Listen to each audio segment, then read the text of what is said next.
गणपति बप्पा मंगल मूर्ति। आप सभी का स्वागत है। आज छठा दिन है और हम सभी आज यहाँ एकत्र हुए हैं गणपति बप्पा के चरणों में। और अभी आपने जो पाठ सुना, मुझे पूरा भरोसा है कि आप सब न केवल भक्ति में लीन हैं, परंतु इससे आगे भी आप ये जानना चाहते हैं कि हम इस कार्यक्रम में और कितना आगे बढ़ेंगे और इस भक्ति को कितना आगे लेके जाएंगे। सबसे पहले मैं यहाँ पर आए हमारे बड़ों को प्रणाम करता हूँ। मेरा नाम सर्वेश है। हम सबसे जितने सबसे छोटे हैं उन सबको मेरा बहुत बहुत प्यार, और जितने हमसाए हैं, जितने हमारे लोग हैं, हमारे भाई बहन हैं, उन सबको मेरा सादर प्रणाम। आप सभी से बस मैं इतना कहना चाहूँगा कि हम लोग यहाँ पे आज एकत्र हुए हैं ना केवल बप्पा की भक्ति करने के लिए, परंतु एक भाईचारे की भावना को बढ़ाने के लिए।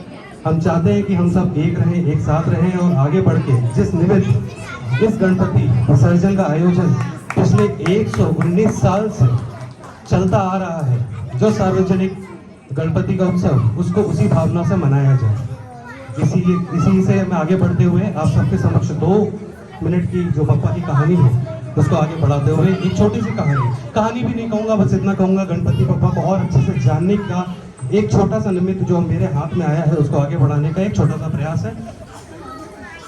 यहाँ से सबसे बड़ी चीज जो हमको गर्व होना चाहिए, हम इस पुणे की धरती पर है, जैसे पुण्य नगरी भी कहा जाता है।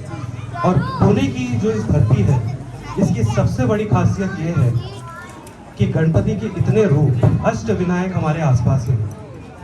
आप सबको शायद इस बात का पता होगा कि हम गणपति बप्पा को मोरिया कहते हैं, उनके नाम भी लेते हैं, उनको मोरिया के साथ जोड़ा जाता है। पर इसके पीछे का कारण क्या है?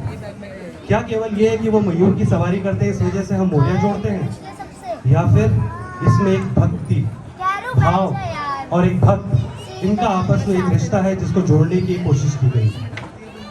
इसी कहानी को आगे बढ़ाते हुए मैं ये आपको बताना चाहूँगा, और मुझे बहुत खुशी हो रही है कि इसका कारण हमारे पुणे के आसपास ही है। पुणे के पास एक गांव है मोरगांव, जहाँ पे मयूरेश्वर बहुत पुराना मंदिर है। वहीं से अष्ट विनायक की शुरुआत होती है, वहीं से पहली झांकी निकलती है, वहीं से पहला वो वंदनवाद होता है, जहाँ से आगे चल के ये यात्रा आगे बढ़ती है और सभी अष्ट विनायकों का दौरा करते हुए अपने समापन की ओर जाते हैं। इसी निमित्त से हम आगे बढ़ेंगे तो ये समझेंगे कि वहाँ पर एक ऐसे पुण्य आत्मा का वास था जिसकी वजह से आज हम गणपति बप्पा मोरिया भी कहते हैं। ये कहानी है मोरिया गोसावी जी की। उनको हम संत भी कहते हैं, उनको भगवान से जोड़ा भी जाता है। बहुत साल पहले, आज से 600 साल पहले, अगर मैं एकदम सही ना भी हूँ, क्योंकि उनकी कितनी पुरानी बातें हैं, ये हमारे शास्त्रों में भी लिखी हैं, हमारे वेदों में भी लिखी हैं, और कुछ बातें जो लोक में भी आती हैं, पर ये विश्वास हमारे ऊपर है कि हम उन पर कितना आगे बढ़ते हैं और कितना उनको समझते हैं। तो उनका जन्म हुआ था विठल भट्ट के यहाँ पे, और उनकी माता का नाम था पार्वती बाई, संयोगवश पार्वती बाई ही नाम था। उनका जन्म हुआ था 600 साल पहले, और ये कहा जाता है कि वो गणेश जी के ही अंश थे। जब गणपति जी के वो अंश थे तो उनके बचपन से ही कहते हैं भूत के पैर पालने में दिख जाते हैं। वो भक्ति भाव उनके अंदर हमेशा से दिखता था, और इस भक्ति भाव को आगे बढ़ाते हुए उन्होंने अपने जीवन के 117 साल लगातार हर गणेश चतुर्थी पैदल चल के चिंचवाड़ से लेकर पुणे जाते थे, मयूरेश्वर के पास जाते थे, हमेशा पैदल 95 किलोमीटर। इस उम्र में भी ये सब करने पर जब भगवान को दिखा कि वो इतने थक गए, वृद्धावस्था में है, तो एक दिन जब वो कुंड से स्नान करके निकले, तब उन्होंने ये देखा कि मैं इनका दुख कैसे दूर कर सकूं, ताकि मेरे और जो एक भक्त के बीच की दूरी है वो बढ़ ना जाए, क्योंकि उनकी अवस्था की वजह से। उनको स्वप्न में ये आया कि आप जब कल सुबह स्नान करके निकलेंगे तब मैं आपके पास ही आ जाऊंगा, आपको मेरे पास आने की जरूरत नहीं है। पिछले 117 साल से आप मेरे पास आ रहे हैं, आज मैं आपके पास आऊंगा। और अगले दिन ठीक वैसा ही हुआ। जैसे ही वो स्नान करके निकले, उनके सामने बप्पा की एक बहुत सुंदर छोटी सी मूर्ति उनके सामने थी। उन्होंने उसको स्थापित कर दिया, और ये महिमा देखिए, वहाँ के लोगों ने इस चीज को पहचाना। पिछले 117 साल से वो देखते आए थे कि कितने भक्ति भाव से वो पूजा कर रहे हैं, और उन्होंने भक्त का नाम एक भगवान से जोड़ा। और उस दिन से वो जब भी कहते थे गणपति बप्पा, साथ में मोरिया जरूर निकलता है। ये चीज हमें ये दिखाती है कि ना केवल एक भगवान अपनी माता पार्वती, उनकी रक्षा भी करते हैं, पर एक भक्त की रक्षा भी करते हैं। उनका नाम ना केवल पार्वती जी से जोड़ा जाता है, परंतु उनका नाम एक भक्त के साथ भी जोड़ा जाता है। और आज हम उन सबको ना केवल गणपति बप्पा कहते हैं बल्कि गणपति मोरया ही कहते हैं, और वो अनायास ही निकल जाता है। ये सब चीज़ें हमें दिखाती हैं कि भगवान हमसे कभी दूर नहीं है, बस ज़रूरत है हम उन्हें अपने पास कितना आने देते हैं।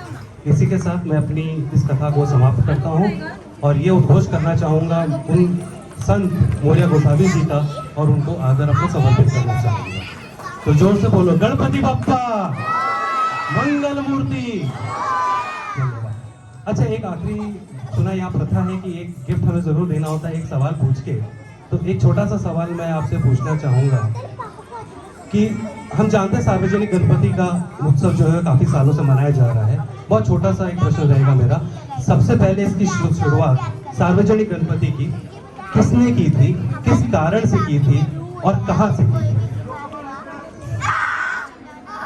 जो जाने पहचाने चेहरे उनके पास तो मैं जाना नहीं चाहूँगा। सबसे पहले जो पीछे वाले, हमेशा ये बैक बेंचर सोसाइटी जो रहती है ना, बड़ी खतरनाक सोसाइटी, सारा नॉलेज पीछे होता है पर वो बोलते नहीं। निरंजन भाई के 2 हाथ खड़े हो गए, कर दीजिए, आइए आप, 2 हाथ पे दे रहा हूँ।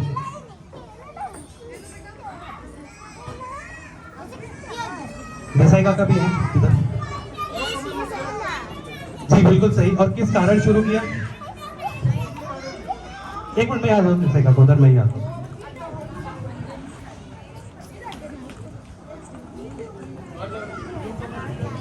शुरू किया था। ये जवाब बिल्कुल सही है। मुंबई से इसकी शुरुआत हुई थी, लोकमान्य तिलक जी ने किया था, और तब से अनवरत ये चलता चला आ रहा है। और आप सबको इसकी हार्दिक बधाई कि आप सब ने, हम सब ने मिलकर इस जो महोत्सव है उसको इतना बड़ा बनाया कि आज ना केवल पुणे के आसपास, मुंबई, परंतु पूरे विश्व में फैला हुआ है। एक बार फिर सभी भक्तों को हार्दिक बधाई। धन्यवाद।